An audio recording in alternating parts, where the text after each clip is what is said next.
Eshkalar, the world's greatest Canadian wizard, and boy, am I a busy bee. This is my third post today. Ha ha! That's right. Now, if I could be a pillar of the community, I could be going from pillar to post to. This is the A material. Anyway, this is the third in a series of videos on the fighting arts. That's right, Eshkalar, the expert. Yeah, I bet you didn't know I could do a little hiya Kermit. I bet you didn't know that, did you? Well, here you go. So, today's episode is Your Gracie is Wrong. See, there is a school of fighting arts, especially cage fighting arts. These are professional combat sports artists that are doing this. It's called Gracie Jiu-Jitsu from the Gracie family in Brazil. And they're well known in the MMA world. And they're even well known in the worlds that Eshkalar touches. Oh, not in Patchworld. In Patchworld, it's all dambe. I'll explain that another day. But anyway, nothing like wrapping your fist on it. You got the shield and you got the spear. I'll talk about it later. So anyway, so Gracie Jiu-Jitsu is an evolution of several kinds of close-in combat. All right? And Jiu-Jitsu, or Jiu-Jitsu, I think is proper in Japan, is a system by which you use joint locks and pressure and bad leverage, good leverage on bad leverage, to incapacitate an opponent, a single opponent, one opponent. Yep, that guy that's looking at you there is going to come over. He's going to say, "Yeah, I'm going to whoop," and then you got him, and you put him in a cross face chicken wing or whatever you're going to do, naked choke or whatever. If you're wearing clothes, clothes choke, but still you get the point. Now, and the Gracies, some of the products of their school, some of the individual practitioners of this Gracie-sponsored jiu-jitsu curriculum, are some of the best cage fighters in the last 30 years. So that's pretty good. I personally was in the house of an icon of chaos, Dyron Dyson, the real icon.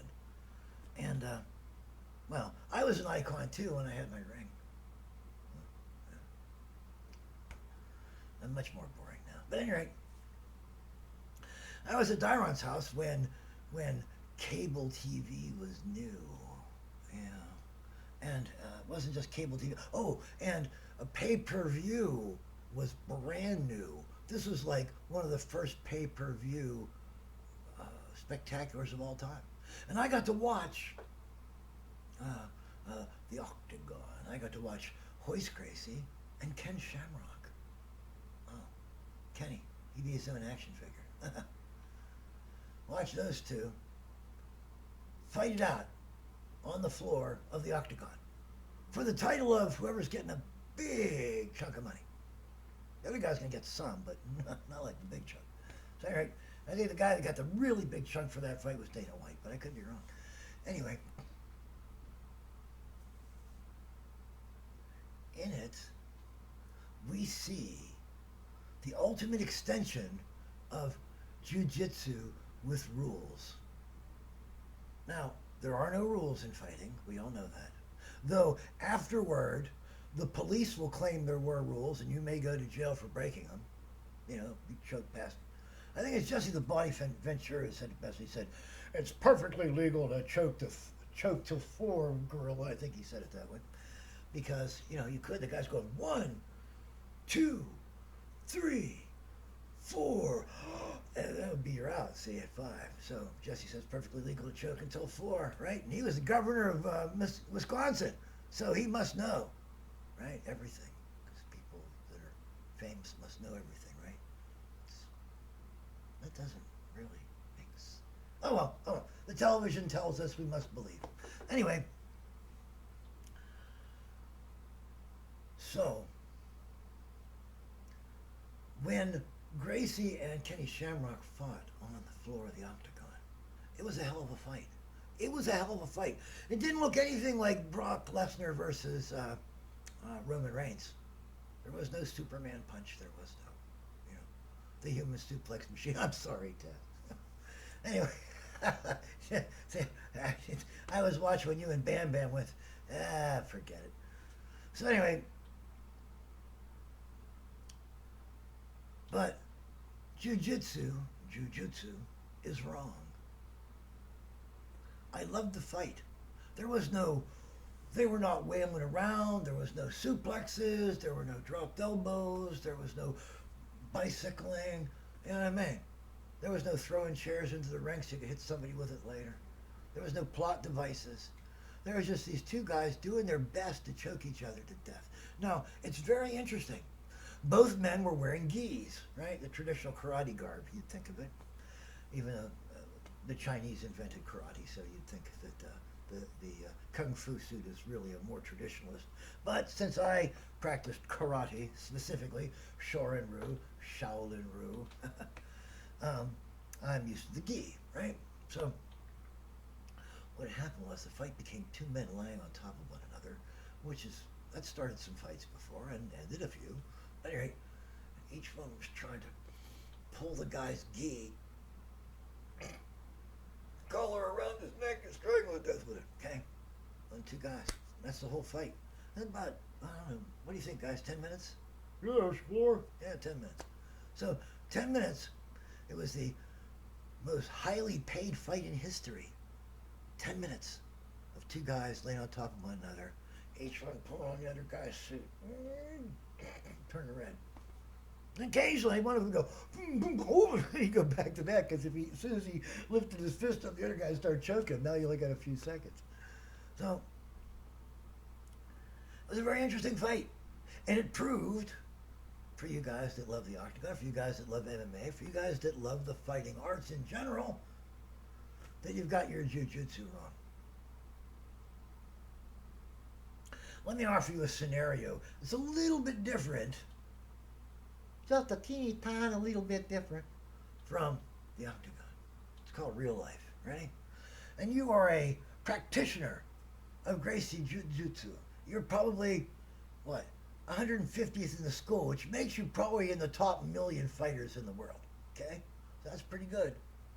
Right? Out of 7 billion people, you're in the top million. Dang, that's better than the top 1%. If I was a rich person on that proportional scale, then I'd probably own my own country. I'm looking at you, Vladimir Putin. Yeah, it can't be because of your good decisions. You had to buy them. I tell you what, Russians are really, even if they aren't book smart, they tend to have a deep-seated wisdom that lets them be like water, my friend, under whatever horrific government they've got. It's been like that for a long time. And when they got rid of one finally, the Tsarist, they got rid of the Tsarist state. Heck, America, the United States of America, and Japan, and Great Britain, and the Czech Legion, man, they jumped in and tried to give it back to the Tsar. I bet you didn't know about that. It happened in 1919.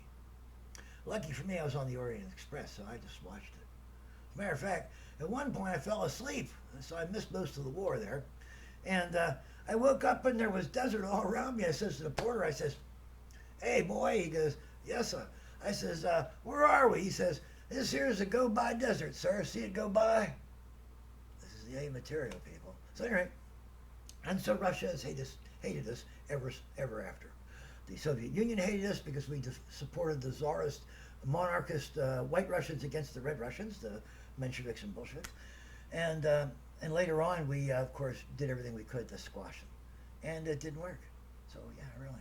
As far as the system working under international sanctions goes, the Soviet system wasn't too bad because the sanctions we put on it made them sort of have to feed on themselves. There was no chance of them growing to be an essential part of our Western economies because the United States was the world's greatest oil producer. And if she had let Russian sources in, then Russia would have been the world's greatest oil producer. Now you see what the problem is between the two systems. It's not philosophical. It's not ideological. It is my oil tycoons against your oil tycoons. Or else we would not have had two Bushes as president.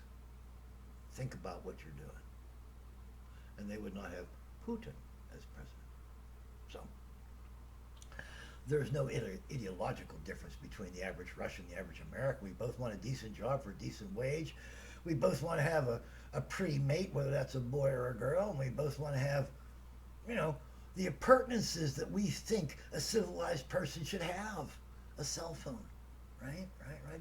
Oh, look, something doing something stupid. The bum is showing. I mean, how many of those on YouTube, right? So, push shoots. So, anyway,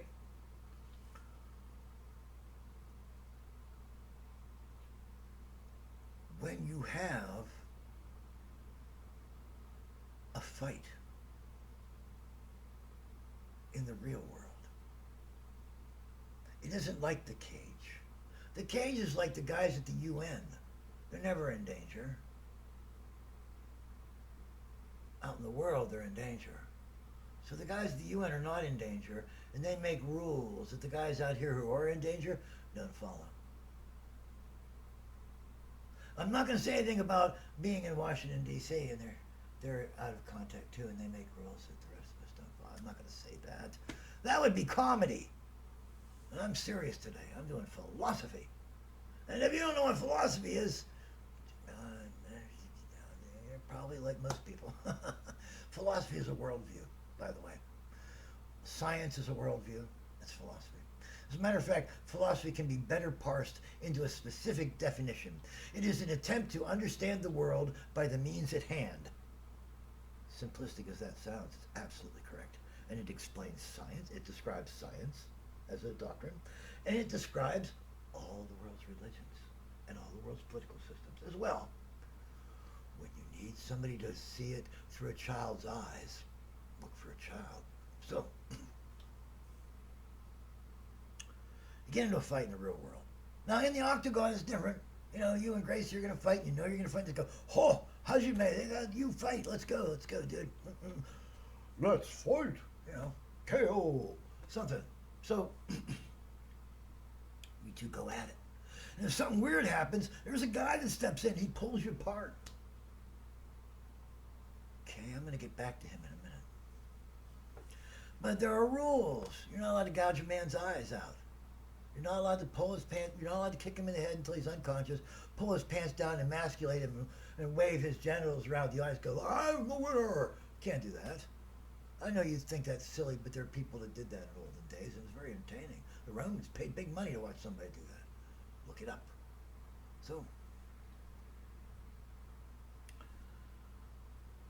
when you fight in the real world, you don't fight one-on-one.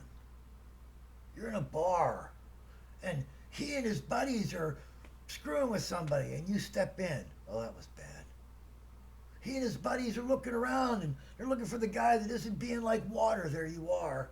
Oh, that's bad. But you're a Gracie Jiu-Jitsu black belt, probably third dan. You're ready to go. You don't want to go because you're a martial arts master. I'm using martial arts advisedly here. When I try to be funny, I'll use martial arts. But so you're ethically above that, even though you train every second of the day to kill somebody. But I'm a peaceful man, right? I win in peace and I prepare for war. And so you're standing there and you're like, well, I'm allowed to stand here. Fuck them. I mean, I have as much right as they do to exist. And then they come over and they're dicking with you, right? And then suddenly you and the one guy are going to town. Now, you get him on the floor and you got him tied up in a box in 3 seconds, right? You're like, yeah, I got this. And then his first buddy starts putting the boots to you. And his second buddy is over by your head. Pow, pow, pow. He's hitting you with the boots. Maybe a guy's got a chair and he's hitting you with the metal leg. Huh? Has this ever happened to any of you? Has any of you ever been in a real bar fight? Has any of you ever really seen one guy get picked on by 5 guys and have his ribs kicked in the parking lot? Yeah, because that's how fights happen. Fights happen because there's a superior force being the aggressor. That's why fights happen. Now, there are man-on-man fights, but the other guys don't stand around because they all get excited too. And the testosterone's flowing, and the excitement hormones flowing, and they got to do something. They start tossing in on it. That's called a bar fight. And that happens everywhere. Everywhere men start going at it. So, Now, there are the people with the victim mentality. They'll go like this, and that's fine. As long as you don't want to be rolling around the ground, that's a good deal. But if that's your buddy, and he's getting mastered by that asshole that the two of you, the five of you, are just like harassing, what's that going to make you look like tomorrow at work when you get together again? And he's the guy that does the football pull. Yeah. You're now a persona non grata in your own house, in your own place, with your own buddies. Now, you may not think so. You may think like, yeah, no, we kicked the shit. We kicked the shit out of that guy. We all talked there, kicked the shit out of him. Yeah, we were real men. That's how men do it, right? Yeah. We're pack hunters. We all dive in. Gang rapers. We all dive in. All the best parts of the human experience come out in a bar fight, right? All the peckers are hard. All the men are looking for a weapon or some kind of advantage. And all you guys, Gracie Jiu-Jitsu. And you were too stupid to be like water. So your Gracie Jiu-Jitsu is wrong. It's teaching you to fight one guy in a very, very stilted, structured environment where there are rules. But if you take it out into the street, you're now in a situation where people don't have those rules. And you could beat probably any single one of them. But there's five. And they're all worked up. And I'm not saying there's alcohol involved. Yes, there is. And so you got your Gracie Jiu-Jitsu wrong. If you want to learn to defend yourself, you need, first and foremost, to be like water. Because then you don't need to fight as much. Second, this is really important. Really? Ready? Second, you need something that the people in the military call situational awareness. That's right. You have to say, where's my exit route? Where are these people around me? How many? Where? Why? Who am I going to have to fight? Who am I not? Who can I avoid? Who can I put in between? These are the things you have to be thinking. You have to be thinking tactically, right? You're not scrambling on the ground in the schoolyard with a bunch of kids shouting. You're in a life or death situation with people with hard-toed shoes and metal leg bar stools. And he's got 5 friends. Never go into a situation thinking, I got this. Because you're an idiot if you do. So, that's lesson 3. You got your Gracie Jiu-Jitsu wrong. It ain't their fault. They teach a fine sport, a fine combat art for a specific situation. And that ain't a bar fight. That ain't a fight in a crowd. That ain't a fight where you get accosted by a group of guys in an alley. That ain't a real fight. Dangerous? Sure it is. But it ain't a real fight, not compared to the other one. So remember this when you go to fight. Sure, maybe you can take on one guy, but how many are there? And how can you get away? That's called situational awareness. Thank you. This is